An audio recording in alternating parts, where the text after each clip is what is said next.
आज मैं हिंदुस्तान का सबसे बड़ा घोटाला दिखाऊंगा और वो भी एक साथ बड़े स्क्रीन पर सभी नेताओं को एक साथ लाकर। अब मैं एडिटर भैया से जरा गुजारिश करता हूं कि मुझे स्क्रीन पर आप छोटा कर दें और इस स्क्रीन पर आप तीन बड़े नेताओं को लेकर आइए, राहुल गांधी, अरविंद केजरीवाल और अखिलेश यादव जी को। नोटबंदी पर सवाल पूछना है, बहुत बड़ी खबर है, आप चूकिएगा मत, आप एक एक करके सुनिए। राहुल जी, हिंदुस्तान का सबसे बड़ा स्कैम क्या है, जरा बताइए तो। ये मैं आपको बता रहा हूं, हिंदुस्तान का हिस्ट्री का सबसे बड़ा स्कैम है। केजरीवाल जी, आप बताइए, आप भी नोटबंदी को क्या समझते हैं, जरा बताइए। आजाद भारत का ये सबसे बड़ा घोटाला हमारे देश के अंदर किया जा रहा है। केजरीवाल जी, आप चाहें तो कुछ लिखकर भी दे सकते हैं, और अगर आप और कुछ बोलना चाहें, आपको मौका देता हूं मैं, और बोल दीजिए नोटबंदी पर ही। नोटबंदी देश का सबसे बड़ा भ्रष्टाचार है। अच्छा। अब अखिलेश जी, आप कुछ कहेंगे क्या, आप भी बताइए ना। भारत देश के में ये सबसे बड़ा गलत फैसला हुआ है। देख रहे हैं ना, आजाद भारत का सबसे बड़ा घोटाला, और ये जो नैरेटिव है ना, इस सोच की बीज कहां छिपी है। जो तथाकथित अर्थशास्त्री है ना, रघुराम राजन, जिसे कांग्रेस ने नियुक्त किया था, और मोदी जी जब प्रधानमंत्री बने तब भी वो बने रहे, हटाया नहीं, पूरा भरोसा किया। तो उनकी भी मैं पोटली खोलूंगा और पता चलेगा कि कैसे ये सबसे बड़ा घोटाला बन गया। लेकिन जब इतना बड़ा घोटाला बता ही दिया है तो कुछ धमाका भी तो होगा। मैं फिर से उसी स्क्रीन पर लौटता हूं, अब तीन विंडो में फिर से दिखाता हूं, राहुल, केजरीवाल जी और इस बार ममता को लेकर आते हैं। पूछते हैं, राहुल जी, इस स्कैम पर क्या कहेंगे। भाइयों और बहनों, ये पॉलिसी नहीं है, ये हथियार है। भाइयों और बहनों छोड़िए राहुल जी, सीधा हथियार पर आ जाइए, बताइए ना। ये हिंदुस्तान के छोटे व्यापारियों को, मिडिल साइज बिजनेस चलाने वालों को, ये दुकानदारों को खत्म करने का हथियार है। अरे ये तो किसी और ही दिशा में चले गए, छोड़िए इनको। केजरीवाल जी से पूछते हैं। केजरीवाल जी, देखते हैं कैसे ये और लोगों को भड़काते हैं, बताइए आप भी। 3 दिन के अंदर इसको वापस लाओ, नहीं तो इस देश के अंदर बगावत होगी, इसको बर्दाश्त नहीं करेंगे। अरे बाप रे, ये तो सीधे बगावत पर उतर आए, पता नहीं क्या इरादा है इनका।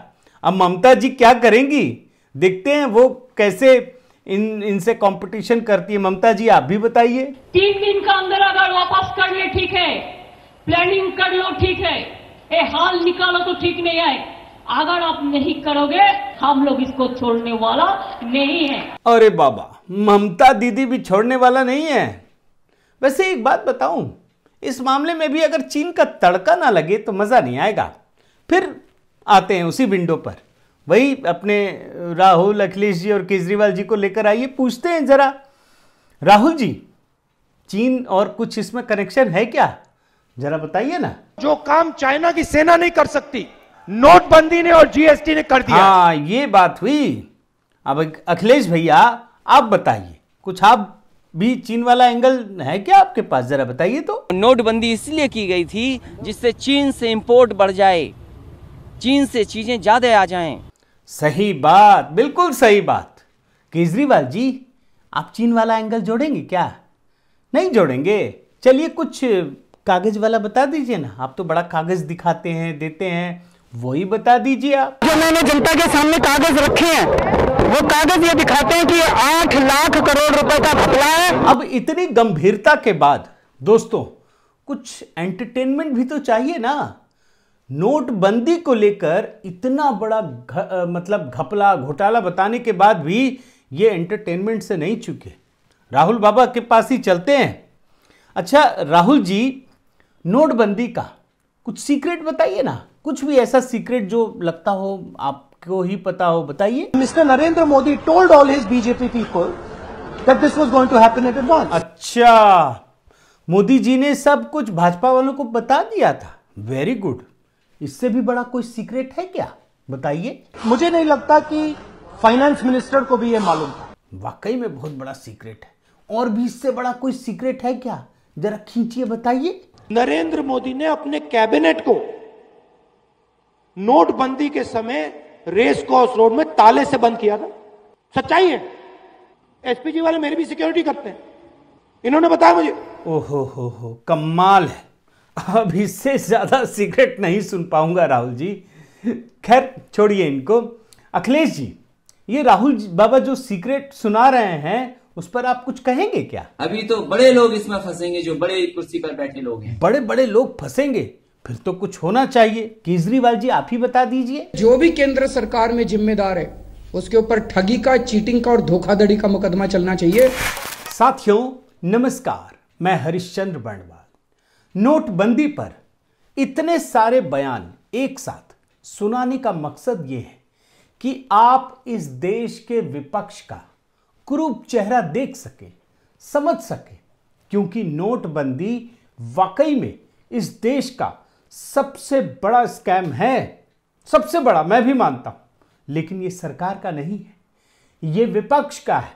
क्योंकि विपक्ष ने जिस तरीके से इस मुद्दे पर लगातार 6 साल तक इस देश की सरकार को बदनाम करने का प्रयास किया, इस देश के लोगों को भ्रमित करने का प्रयास किया, वो अपने आप में एक सबसे बड़ा स्कैम है।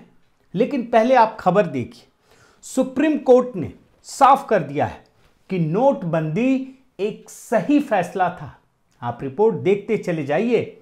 और ये जो फैसला आया है ना, जस्टिस अब्दुल नजीर की अध्यक्षता वाली 5 सदस्यीय संवैधानिक बेंच का फैसला था और लंबी बहस के बाद यह फैसला सुनाया गया है।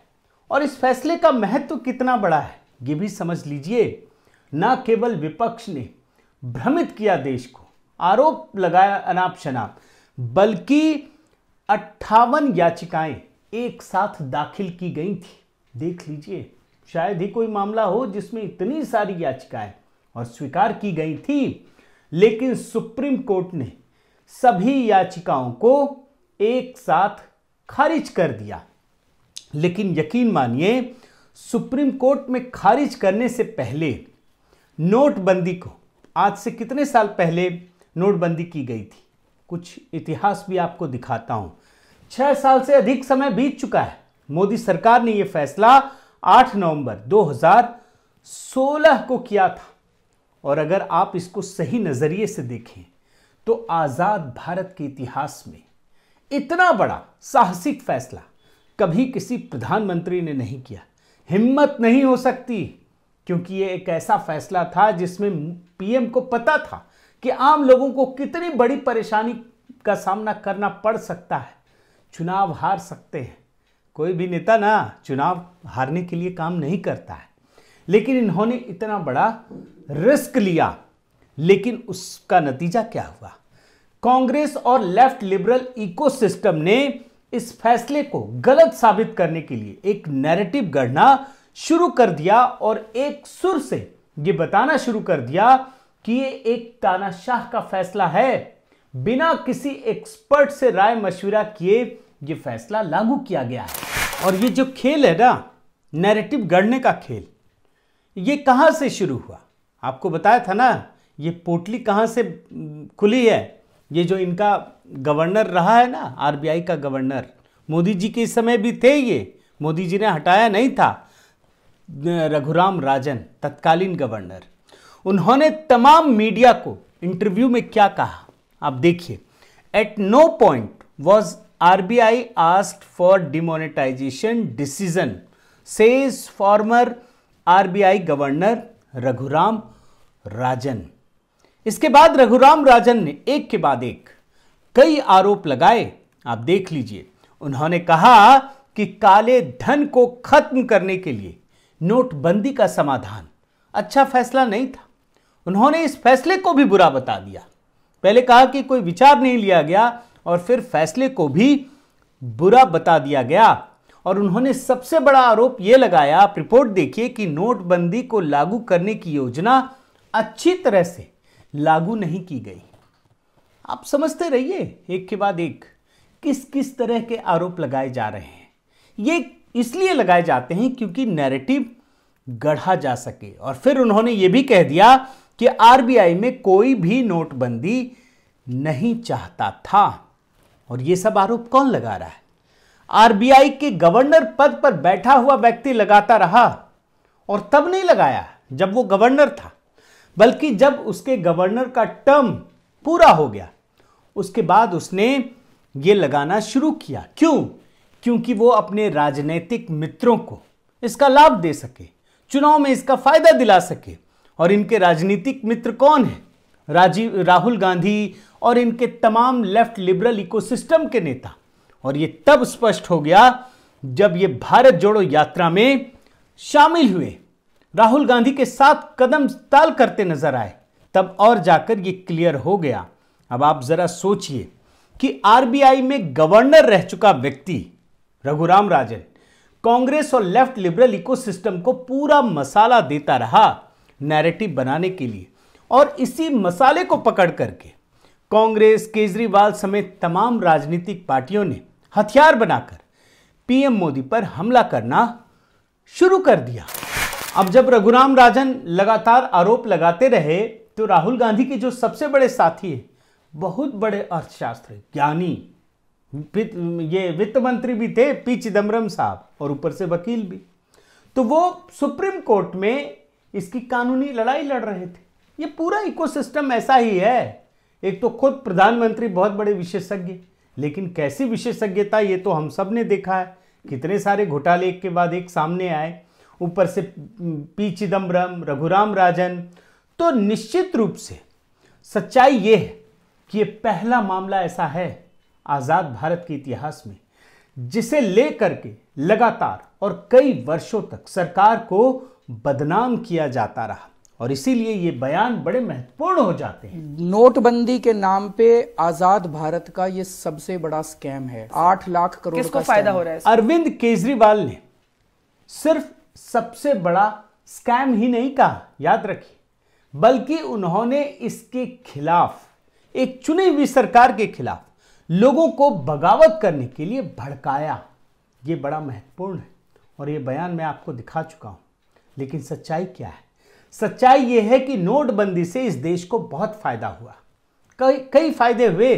और आप जब सोशल मीडिया में या मीडिया में खंगालेंगे ना तो एक से एक रिपोर्ट आ जाएगी कितने फायदे हुए।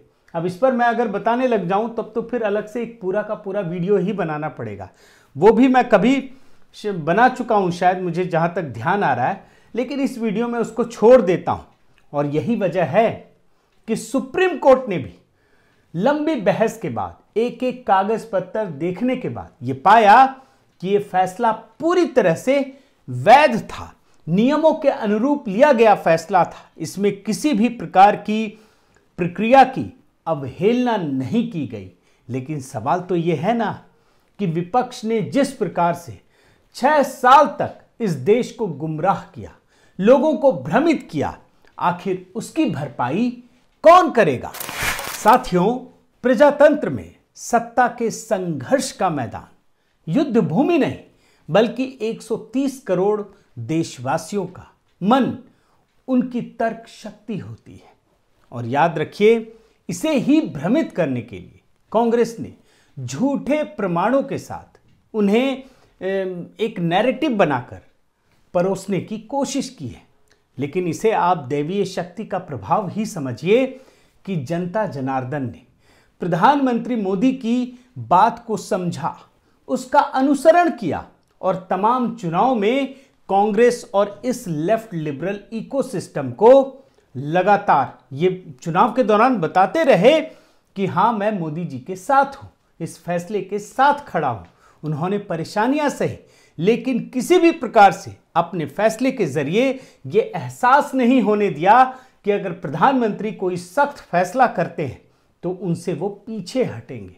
और आज जब सुप्रीम कोर्ट ने भी इस बात को सच साबित करार दिया है सबूतों के साथ, तो फिर तो यही कहना पड़ेगा ना, जो अपने धर्म ग्रंथों में लिखा है, सत्यमेव जयते।